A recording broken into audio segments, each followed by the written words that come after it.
어떻게 살고 싶으십니까?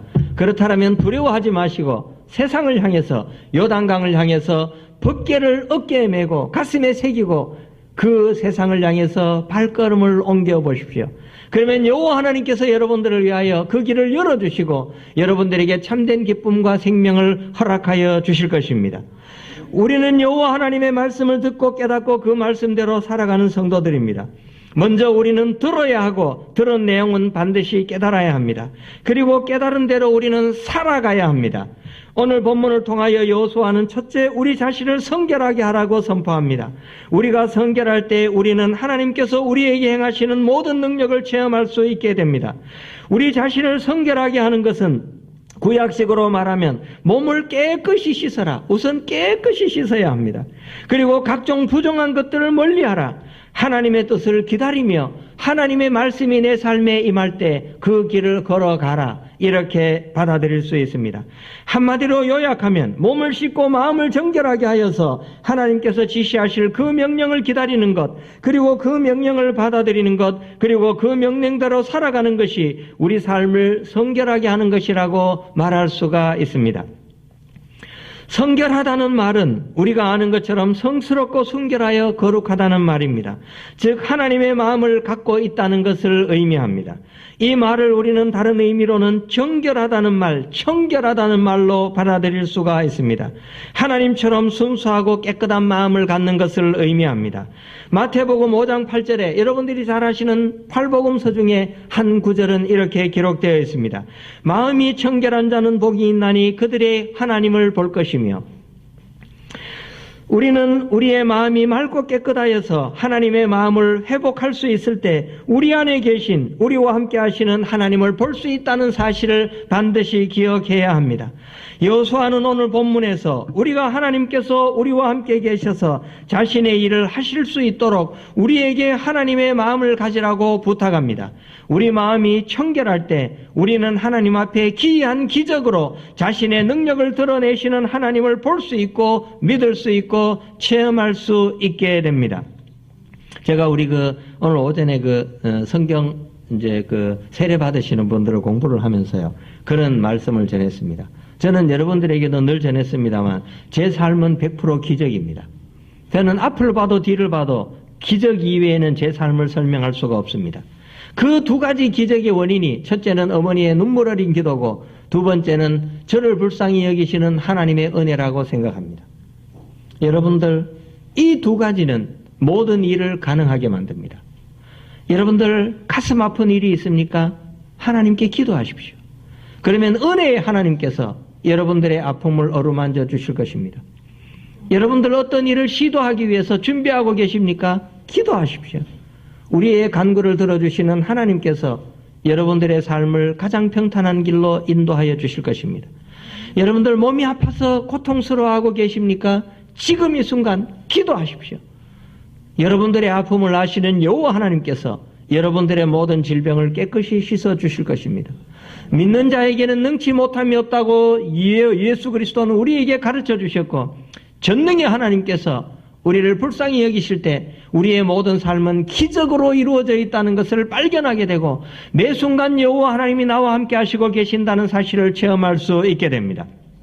여러분들은 바로 그런 기적을 통해서 여호와 하나님과 만나실 수 있는, 이제부터 할렐루야 여호와 하나님을 찬양할 수 있는 복된 성도들이 되시길 주 예수 그리스도 이름으로 간절히 축복합니다. 예수님께서 공생의 기간 동안 세상을 다니시면서 말씀을 선포하실 때 예수님의 말씀을 액면 그대로 믿은 자들은 그렇게 많지가 않습니다. 여러분들, 우리는 이걸 꼭 기억해야 합니다. 예수님은 신이시고 그 신께서 죽은 자를 살리시고 병든 자들을 다 고치셨는데 왜 사람들은 눈으로 보여지는 그 기적을 보면서 마음으로 믿지 못했던가? 우리는 거기에 대해서 곰곰이 생각해 봐야 합니다. 그들은 기적을 일으키시는 예수님을 찬양하였지만 그분이 말씀이 선포될 때에는 외면하였습니다. 그들은 기적은 보았지만 예수님을 보지는 못했습니다. 살아계신 말씀이 바로 예수님이시고 여호와 하나님이시라는 사실을 깨닫지 못하였습니다. 그들의 마음이 청결하지 못하였기 때문에 그들은 눈으로 세상의 일은 보았지만 마음으로 영으로 하나님의 거룩하신 능력을 보지는 못하였습니다.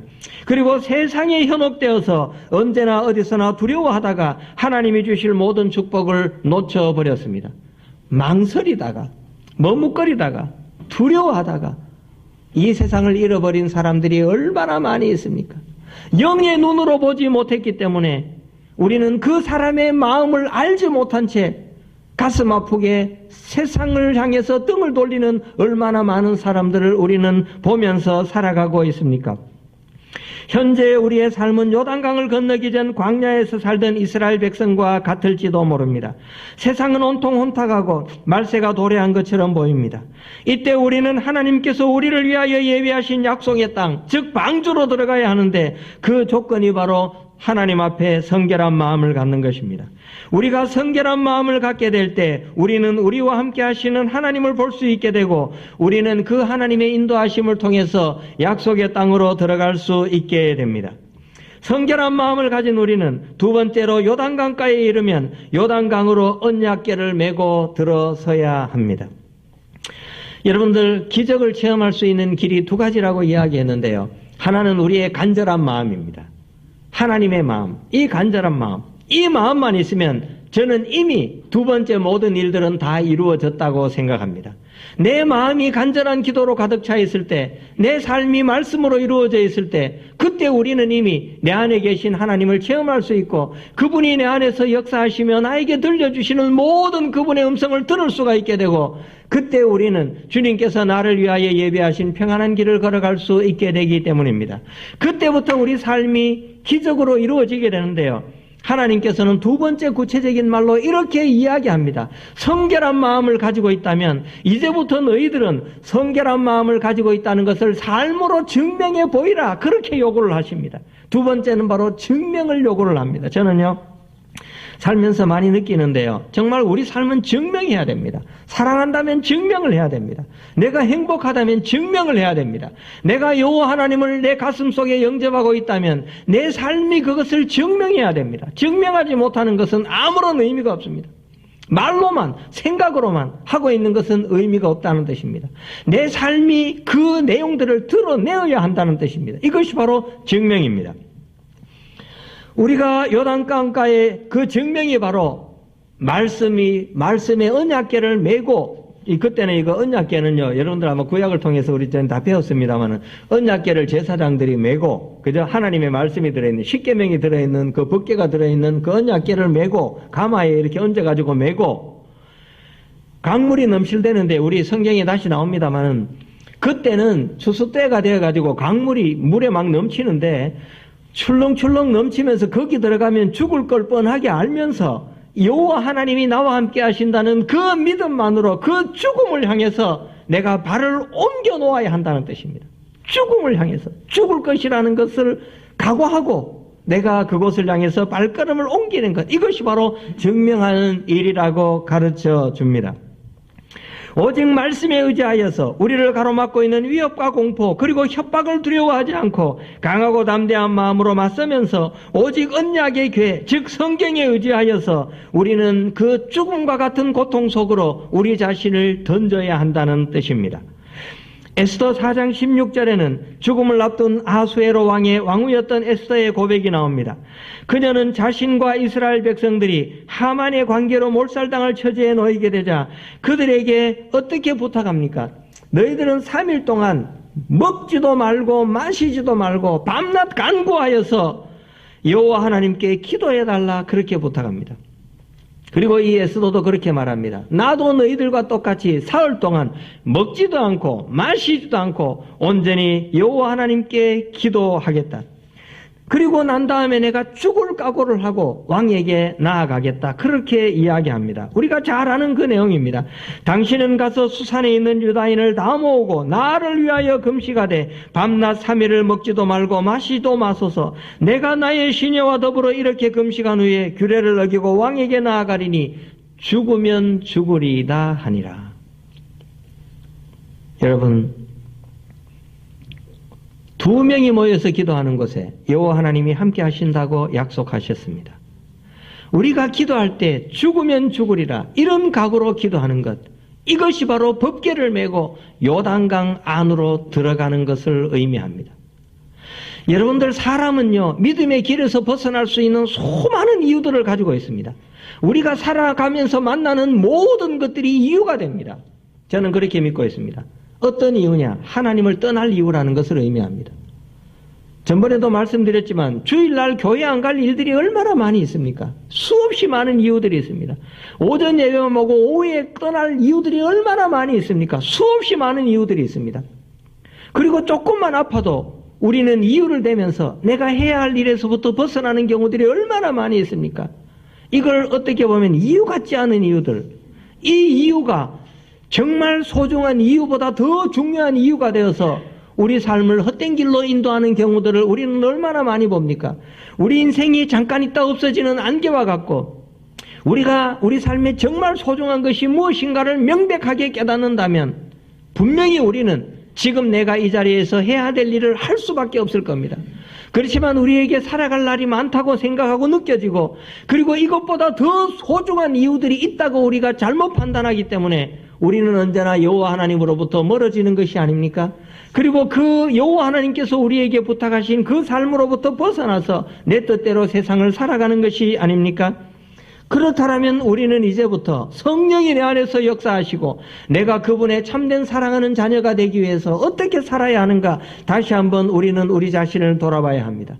죽으면 죽으리라. 이것이 우리의 고백이 되어야 합니다.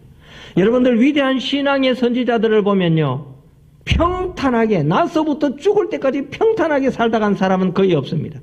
죽음을 각오하고 우리를 가로막고 있는 대적과 맞설 때, 그때 비로소 그들은 위대한 인물들로 성장하게 되었습니다. 우리는 하나님의 영이 나에게 임하도록 죽으면 죽을 것이라는 각오로 하나님 앞에 서 있다고 장담할 수가 있습니까? 세상은 죽음을 각오하고 주님 앞에 서는 자들의 것입니다. 저는 그렇게 믿고 있습니다. 도전하고 모험하는 자들의 것이라는 뜻입니다. 그 사람들만이 하나님의 영광을 쟁취할 수가 있습니다. 요단 강물이 넘실대고 강 저편에는 강대한 적군들이 있어서 이 강을 건너면 다시는 돌아오지도 못할지도 모른다는, 죽을지도 모른다는 그 고통이 그들의 삶이 되었다 하더라도 그들이 한 가지 잃어버리지 않고 간직한 가장 소중한 것이 있었는데, 바로 여호와 하나님이 나와 함께 하신다는 그 믿음이었습니다. 그렇기 때문에 그들은 언약궤 하나만 어깨에 메고 요단 강물을 향해서 발걸음을 옮길 수가 있었습니다. 여호수아 3장 14절부터 16절에는 이렇게 기록되어 있습니다. 백성이 요단을 건너가려고 자기들의 장막을 떠날 때 제사장들은 언약궤를 메고 백성 앞에서 나아가니라. 요단이 곡식 거두는 시기에는 항상 언덕에 넘치더라. 물이 출렁출렁 넘치게 되었습니다.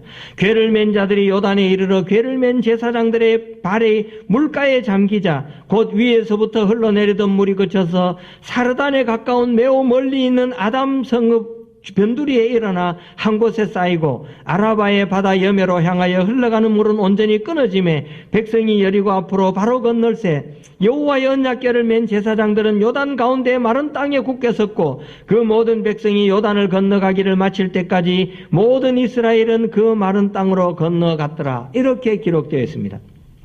여러분들이 중에서 가장 중요한 말 하나가 있는데, 그게 뭐냐 하면요, 강물 밖에서 무릎 꿇고 기도한 것이 아니라 강물 안을 향해서 발을 집어넣은 사실입니다. 저는 이게 엄청나게 중요하다고 생각합니다. 모세가 지팡이를 들고 기도한 것이 아니라 지팡이를 바위를 향해서 가르쳤을 때, 그때 반석에서 샘물이 솟아났습니다. 이 요단 강물을 향해서 발을 담근다는 것은 이미 내가 내 모든 것을 주님께 온전히 맡겼다는 것을 의미합니다.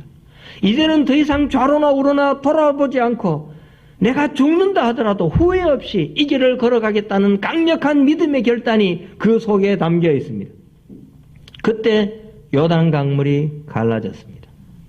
그리고 그 갈라진 요단 강을 통하여 모든 이스라엘 백성들은 무사히 건널 수가 있었습니다. 우리는 과연 우리 삶을 어떤 방식으로 살아가고 있습니까? 우리 행복한 교회 성도들은 철저하게 성경을 거울 삼아서 자기를 돌아봐야 한다고 저는 믿고 있습니다. 과연 지금의